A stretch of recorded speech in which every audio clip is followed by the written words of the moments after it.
Hello friend, welcome to my YouTube channel. अभी हम सामाजिक विज्ञान में पॉलिटिकल साइंस का क्वेश्चन, इंपॉर्टेंट क्वेश्चन डिस्कशन करने जा रहा हूं। इससे पहले भी हमने कई वीडियो अपलोड किए हैं। अगर आप और भी वीडियो मेरा देखना चाहते हैं तो आप मेरे यूट्यूब चैनल में जाके, आप प्लेलिस्ट में जाके सोशल साइंस के सेक्शन में जाके आप देख सकते हैं। क्वेश्चन पे चलते हैं। भारत की विधायिका संसद के संविधान के अनुसार अंग है। तो विधायिका संसद के अनुसार संविधान में कौन कौन अंग है ये पूछ रहा है। तो लोकसभा, राज्यसभा और राष्ट्रपति जो है, ये तीनों जो है संसद के अंग है। तो इसका आंसर हो जाएगा डी ऑप्शन, लोकसभा, राज्यसभा और राष्ट्रपति। नेक्स्ट क्वेश्चन है, संसद के सदन है। तो संसद के सदन जो है दो सदन है, एक लोकसभा है, एक राज्यसभा है। तो उत्तर हो जाएगा बी ऑप्शन, दो सदन। दूसरा क्वेश्चन है, नेक्स्ट क्वेश्चन है, भारत की संविधान सभा का अध्यक्ष कौन था। तो संविधान सभा का जो अध्यक्ष कौन थे? राजेंद्र प्रसाद जो हैं संविधान सभा के अध्यक्ष थे। संविधान सभा से संबंधित और भी क्वेश्चन पूछ सकते हैं, जैसे कि संविधान सभा की प्रारूप समिति के अध्यक्ष कौन थे। तो डॉक्टर बी आर अम्बेडकर जो हैं सो संविधान सभा के प्रारूप समिति के अध्यक्ष थे, और राजेंद्र प्रसाद जो है संविधान सभा के अध्यक्ष थे। और ये भी पूछ सकता है कि संविधान सभा के संवैधानिक सलाहकार कौन थे। तो ये भी जो है सो डॉक्टर बी एन राव थे संविधान सभा के संवैधानिक सलाहकार। एग्जाम में ये आ सकता है कि संविधान सभा की पहली मीटिंग कब हुआ था। तो 9 दिसंबर 1946 को हुआ था, और पहली मीटिंग का जो अध्यक्षता जो है सो किए थे सच्चिदानंद सिन्हा ने। इन्हें जो अस्थायी अध्यक्ष के रूप में चुना गया था। नेक्स्ट क्वेश्चन है, भारत का संविधान किस तिथि व वर्ष में लागू हुआ। तो आपको पता होगा कि 26 जनवरी 1950 से जो है सो हमारा संविधान लागू है। तो आंसर हो जाएगा A option, 26 January 1950। Next question है, भारतीय संविधान का ढांचा संविधान द्वारा नियुक्त ड्राफ्ट समिति ने तैयार किया था। इस समिति के अध्यक्ष कौन थे। तो ड्राफ्टिंग समिति के जो अध्यक्ष थे वो थे डॉक्टर बी आर अम्बेडकर थे। आंसर हो जाएगा C option, doctor B R Ambedkar. Next question है, भारत का संविधान है। भारत का संविधान कैसा है। तो डेमोक्रेटिक है, लोकतंत्रात्मक है। तो आंसर क्या हो जाएगा, ए ऑप्शन, लोकतंत्रात्मक। नेक्स्ट क्वेश्चन 10 नंबर है, भारतीय संविधान की प्रस्तावना में निम्नलिखित में से किसका उल्लेख नहीं है। तो संविधान सभा में समानता का उल्लेख है, स्वतंत्रता का उल्लेख है, भाईचारा का उल्लेख है, लेकिन अहिंसा, बी ऑप्शन जो दिया है, अहिंसा का उल्लेख नहीं है। नॉन वायलेशन का जो है उल्लेख कहीं भी नहीं है संविधान में। तो आंसर हो जाएगा बी ऑप्शन, अहिंसा। नेक्स्ट क्वेश्चन है, राज्य के नीति निर्देशन तत्व है, डायरेक्टिव प्रिंसिपल ऑफ स्टेट क्या है ये पूछ रहा है। तो ए ऑप्शन है, कानून द्वारा बंधनकारी है, बंधनकारी नहीं है। बी ऑप्शन है, कानून द्वारा बंधनकारी नहीं है। तो ये जो है बॉन्ड नहीं है, कि मतलब ये ज़रूरी नहीं है कि उसको पालन किया ही जाए। ये जो है इस पर डिपेंड करता है कि सरकार का क्या रिसोर्स है, सरकार के पास कितनी आर्थिक स्थिति कैसा है। इस पे जो है राज्य के नीति निर्देशन जो है सो लागू करना है या नहीं, इस पे डिपेंड करता है। बहुत सारे उसमें प्रोसेस है कि समान काम समान वेतन मिलना चाहिए, राज्य के नीति निर्देशन में दिया है, लेकिन ऐसा होता नहीं है। इसलिए जो है सो आंसर क्या हो जाएगा, कानून द्वारा बंधनकारी नहीं है। नेक्स्ट क्वेश्चन है, भारतीय संविधान में स्वतंत्रता के अधिकार का गारंटी किस अनुच्छेद में दी गई है।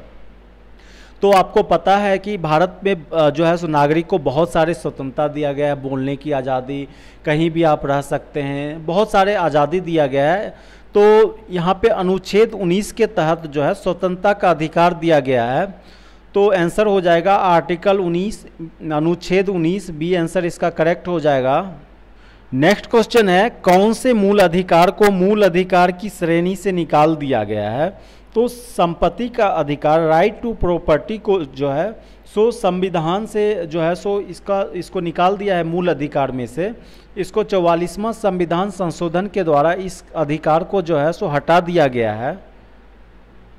नेक्स्ट क्वेश्चन है, आपातकाल में नागरिकों के मूल अधिकार को क्या किया जाता है? तो जब इमरजेंसी आता है, लगता है, जैसे कि राष्ट्रीय आपातकाल या फिर राष्ट्रपति शासन, इसमें जो है सो मूल अधिकार को स्थगित कर दिया जाता है, सस्पेंड कर दिया जाता है। तो आंसर हो जाएगा सी ऑप्शन, स्थगित किए जाते हैं।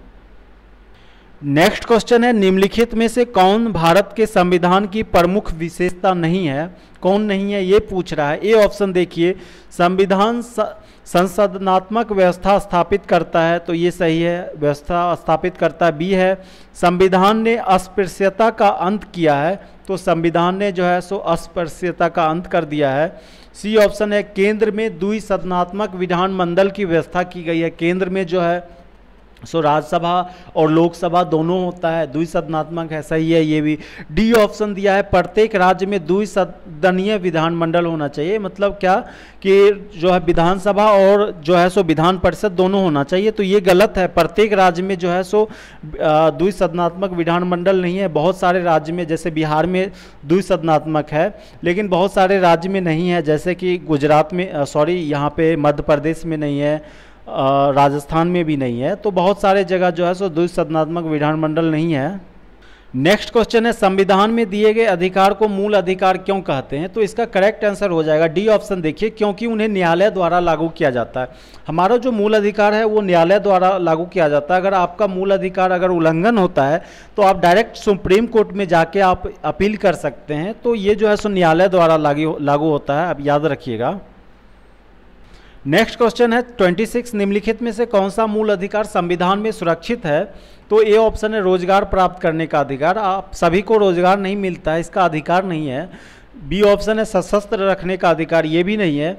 सी ऑप्शन है, एक से अधिक पति पत्नी का अधिकार, ये भी नहीं है अधिकार।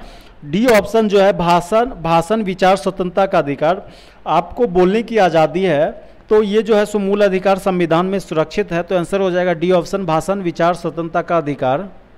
नेक्स्ट क्वेश्चन है, मूल अधिकारों के निलंबन के विषय में कौन सा कथन सत्य नहीं है? तो ए ऑप्शन है, जब सैनिक कानून लागू हो। जब सैनिक कानून लागू होता है तो मूल अधिकार निलंबित हो जाता है, सस्पेंड हो जाता है। बी ऑप्शन है, प्रधानमंत्री की आज्ञा से। तो मूल अधिकार जो है प्रधानमंत्री की आज्ञा से निलंबित नहीं हो सकता है। प्रधानमंत्री जब लिखित रूप से राष्ट्रपति को देते हैं और राष्ट्रपति जब मंजूरी देता है तब मूल अधिकार निलंबित किया जाता है। तो आंसर क्या हो जाएगा, प्रधानमंत्री की आज्ञा से। तो ये जो है सो सत्य नहीं है, प्रधानमंत्री की आज्ञा से मूल अधिकार निलंबित नहीं किया जा सकता है। सी ऑप्शन है, आपातकालीन उद्घोषणा से। जब राष्ट्र में या राज्य में आपातकाल घोषणा होगा तो सारे मूल अधिकार निलंबित हो जाते हैं। डी ऑप्शन है, प्रतिरक्षा सेना के संबंध में, इसमें भी हो जाता है। तो आंसर हो जाएगा बी ऑप्शन। नेक्स्ट सवाल है, संविधान के मूल अधिकार को लागू करने की शक्ति किसे प्राप्त है? तो डी ऑप्शन हो जाएगा, उच्च व उच्चतम न्यायालय दोनों के पास है। नेक्स्ट क्वेश्चन है 32, निम्नलिखित में से किस विधेयक पर संसद के दोनों सदनों में मतभेद होने पर संसद का संयुक्त अधिवेशन बुलाया जाता है? तो जो है सो इसमें जो है सो साधारण विधेयक के लिए जो है सो संयुक्त अधिवेशन बुलाया जाता है। तो आंसर हो जाएगा बी ऑप्शन, साधारण विधेयक। ए ऑप्शन जो दिया है, धन विधेयक, धन विधेयक के लिए दोनों सदन बुलाने की कोई ज़रूरत नहीं होता है, सिर्फ लोकसभा में पास होने से ही धन विधेयक को पास माना जा सकता है। अगर राज्यसभा में जो है 14 दिन के अंदर पास ना भी हो तो उसे पास मान लिया जाता है। नेक्स्ट क्वेश्चन है, निम्नलिखित में से महाभियोग द्वारा हटाया जाता है? तो महाभियोग को हटाने का मीनिंग होता है कि संसद के द्वारा जो है सो इसमें बिल पास करना पड़ता है, हटाने के लिए बहुत ही लंबा प्रोसेस होता है, तो इसे महाभियोग द्वारा हटाया जाता है, इसको कहते हैं हटाने की प्रक्रिया को। जैसे राज्यपाल को हटाना है तो ये राज्यपाल जो है सो प्रधानमंत्री जो है राष्ट्रपति के पर डिपेंड करता है कि हटाना है या नहीं, प्रधानमंत्री के सलाह पे।